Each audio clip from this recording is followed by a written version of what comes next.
mi share live, mo ti wà live, bá mi share live.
Ladies and gentlemen, make sure you grab a picture of our amazing flow. They are about to make their way in, so please clear the way. Clear the aisle, please. All our security operatives, our bouncers, please help us do the needful. Road clear, as you can hear from the song. Isale Gomo Carnival Association. They are dressed in green and white. So please make way and make some noise for our very first community about to make way into the venue this evening. That's right.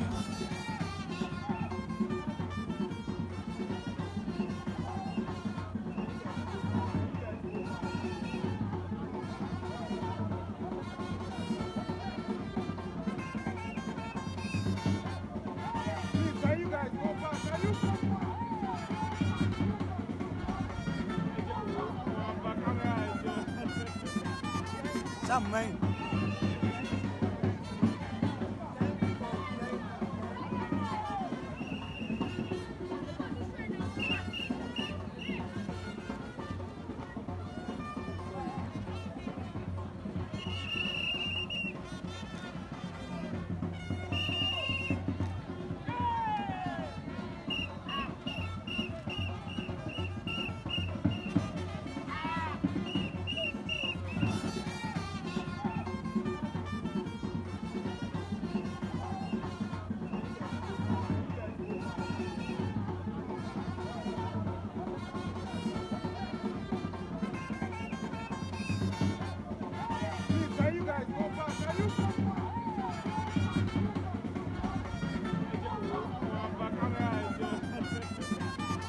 Também.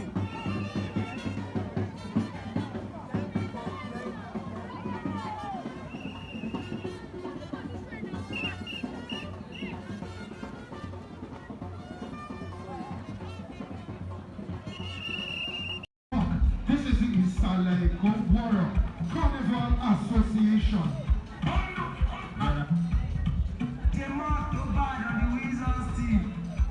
Our first community displaying their stuff.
Carnival 2025. Surulere Love Garden, of course, the Surulere Fiesta. They're outside and they're joining the Onobo Fancy Carnival Association. It is one.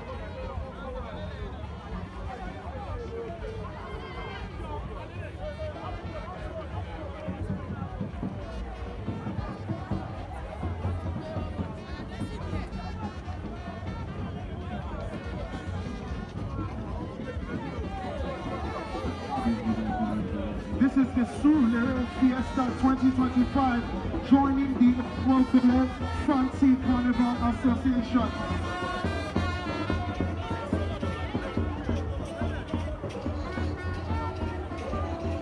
Surulere Fiesta 2025 are joining the Surulere Fancy Carnival.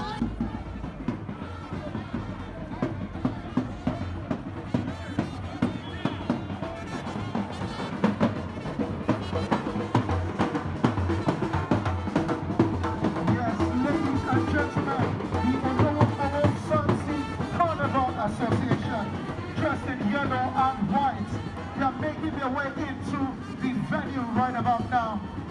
Dancing Grand Style. This is the Lagos Brazilian culture in full display.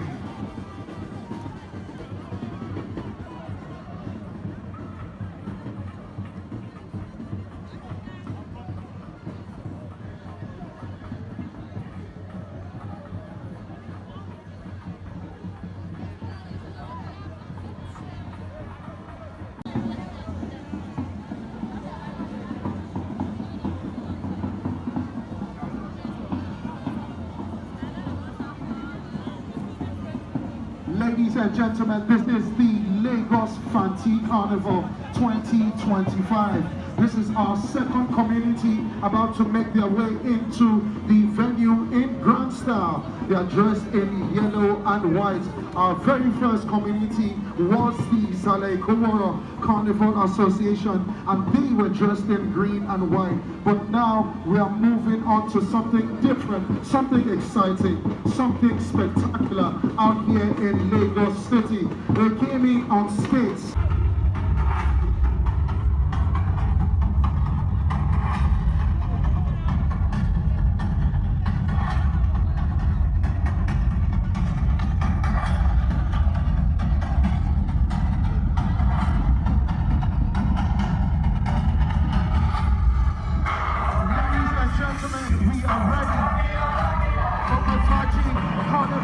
Association, dressed in blue, white, and red.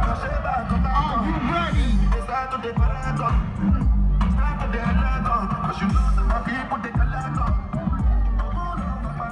The Honorable Fanti Carnival Association are just making their way out of the venue, so we are now ready for Okofaji Carnival Association.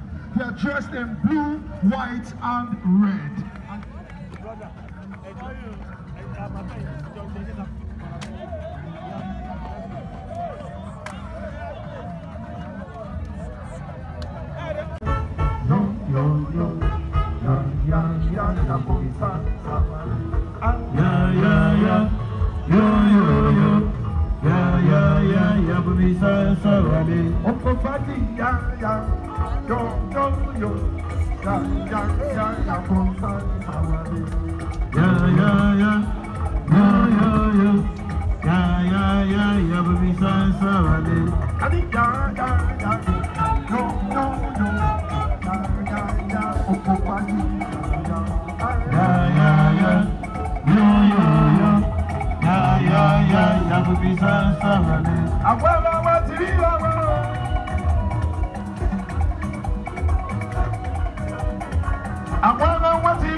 Bro, don't enter.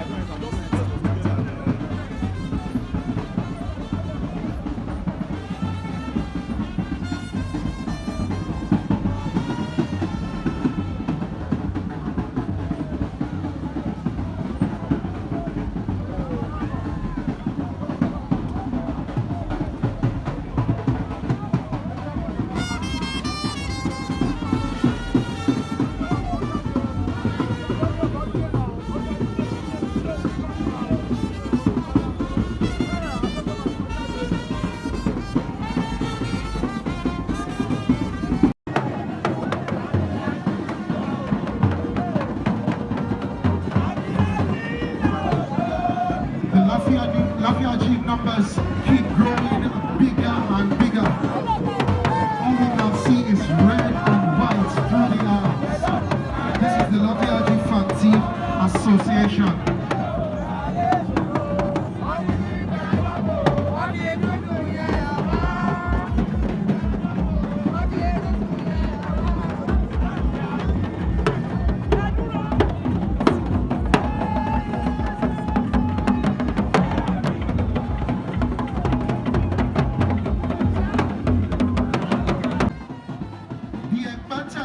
United Youth Movement are ready.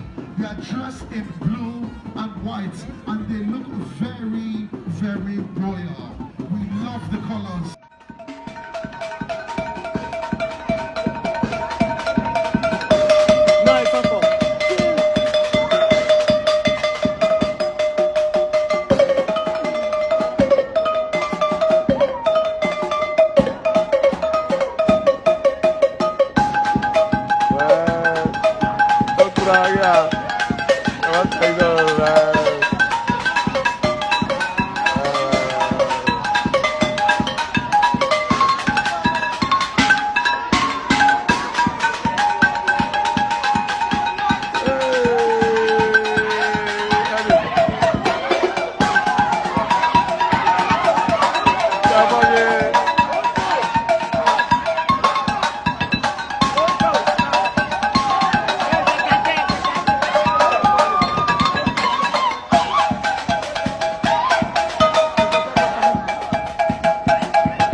yeah.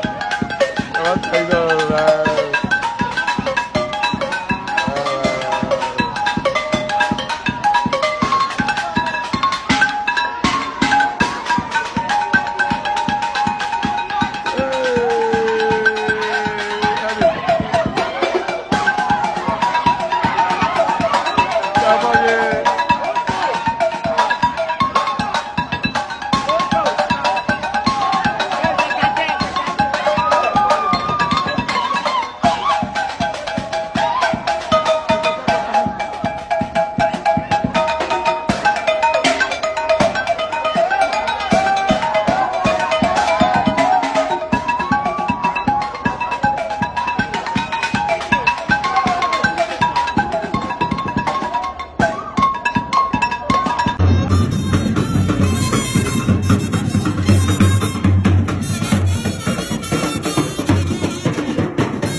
Thank you.